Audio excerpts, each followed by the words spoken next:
Welcome to the Parsha Perspective. Each week, we will delve deep in a weekly Torah portion to find a practical and insightful way to enhance your daily life.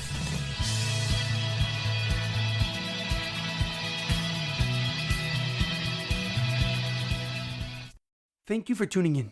My name is Rabbi Shalom Yamini, and each week we will look into the weekly Torah portion to find practical and insightful ways to enhance your daily life. This week's Parsha Perspective is in honor of our homeland, Eretz Yisroel. May HaKadosh Baruch Hu continue to protect our brave soldiers as they eradicate our enemies. May God continue to bring home all the hostages from Gaza. May HaKadosh Baruch Hu comfort all those who have lost family or friends in the horrific attack. And may God grant a speedy recovery to all those injured in the attack. This week's Parsha Perspective is also in loving memory of Leah, Mintche, of Yosef, Edward Ben Efraim, Shlomo Ben Edward, and Yirachmiel Daniel Ben Gedalia. May their souls be uplifted and may their memories be a blessing. This week's Torah portion is Parshas Vayishlach, Strength and Resilience. Our Parsha begins with Yaakov Avinu returning home to Cana'an after more than 20 years of absence. Still fearful of Esav, his brother, Yaakov sent messengers with a message of reconciliation. However, they returned with a grim report. Esav was preparing to greet him with 400 men. In response, Yaakov sent him an extravagant gift of hundreds of cattle, donkey, and camels. He split his camp into two so that if one were attacked, the other one could escape, and finally, he turned to God to beg for mercy and prayed. The night before he met his brother Esav, he moved his family and belongings across the Yabok River.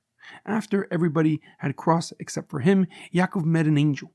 And they started to wrestle and fought until dawn when the angel wanted to go, but Yaakov refused to let him until he was blessed. So the angel gave Yaakov a new name, Yisroel, the Prince of God. After more than 20 years apart, Yaakov and his brother Esav finally meet once again. Yaakov bowed 7 times and embraced Esav as they cried together. Esav asked Yaakov Avinu, "Who are all these people with you?" And Yaakov replied that these are the children whom God has gifted your servants. Yaakov pleaded with Esav to accept the gifts that Yaakov sent him before, although Esav did not want to. And ultimately, Esav accepted the gifts, the sheep, the cattle, the donkeys, and they eventually parted ways on good terms, and Esav went to Mount Seir, Har Seir, and Yaakov traveled back to the land of Israel. However, a question comes to mind. Before the angel begged Yaakov Avinu to release him, he injured Yaakov's hip and sciatic nerve.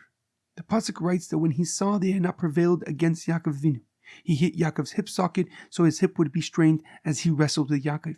But there are so many other body parts that are easier to injure than the hip area. Why did Esav's angel injure Yaakov's hip and sciatic nerve specifically? What was the reason that the angel tried to hurt that area in particular? The Ramban, Rav Moshe ben Nachman, the leading Torah scholar, doctor, and philosopher known as Nachmanides, gives a deep explanation that is profound and relevant till this very day. He writes that there was no chance encounter, nor was this angel random. This was Esav's personal guardian angel. And when he injured Yaakov's hip area, he intended to harm, to influence his future generations. He attempted to impact, to control, and to affect all descendants of Yaakov, the Jewish people. The Ramban explains that the angel tried to injure Yaakov's hip to cause him to fall to the ground. And once he was on the ground, the angel could force Yaakov to surrender, to relinquish the blessings that he stole from Esav. Specifically, the blessing of mastery over his brother, which was the only blessing that really mattered to Esav. But Yaakov stood firm and weathered through the pain and suffering for his future generations, for us. So we will learn how to have faith despite the challenges we face. Accordingly, the Malach, the angel, gives Yaakov a new name, Yisroel, referring to the strength Yaakov exhibited during their altercation. His new name, Yisroel, is indicative of the power, the resilience he demonstrated during his fight for existence, his fight for survival. This is why we are called Bnei Yisroel, the children of Yisroel, the descendants of Yisroel, as we are given a part of that resilience as a gift, as an inheritance, so we could fulfill God's promise to Abraham, to Yitzchak, and to Yaakov. So we will continue to thrive despite the challenges we face, because we will exist and continue to exist because of the covenant of our redemption. As God said to Yaakov in last week's Parsha, the ground which you were lying on I will give to you, I will give to your descendants. And your descendants shall be like the dust of the earth and spread out to the west, east, north, and south. And all the families of the world shall be blessed by you and your descendants. And remember that I am with you. And I will protect you wherever you go and bring you back to this very land. And I will not leave you until I have done what I have promised. The name Yisroel proclaims and states categorically that although others may have the numbers, they will not prevail, for God is not on their side. No matter what they do or how hard they try, the Bnei Yisrael, the children of Yisrael, the descendants of Yisrael will not be conquered.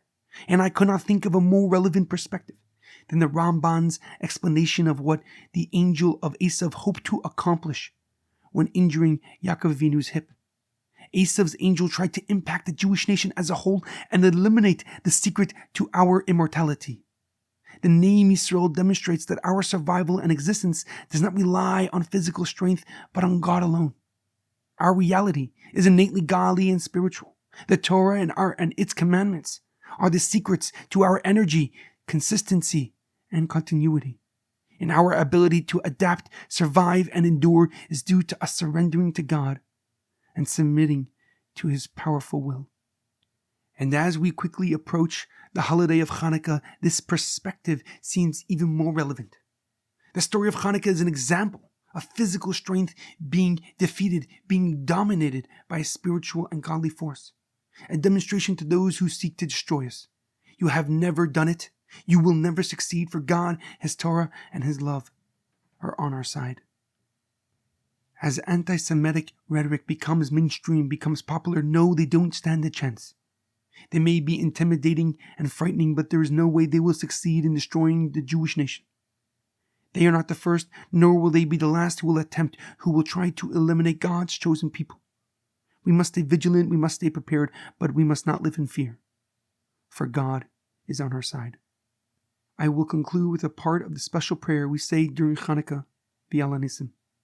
Masat giborim biyad chalashim, you have delivered the mighty into the hands of the weak. V'rabim biyad ma'atim, the many into the hands of the few. Tameim biyad tahirim, the defiled people in the hands of the pure. Rashoyim biyad tzadikim, the wicked in the hands of the righteous. V'zeidim biyad iskitor secha, and the sinners into the hands of those who keep your Torah. B'yamim haim, in those times, bizman hazeh, in these times. Have a great weekend and a good Shabbos.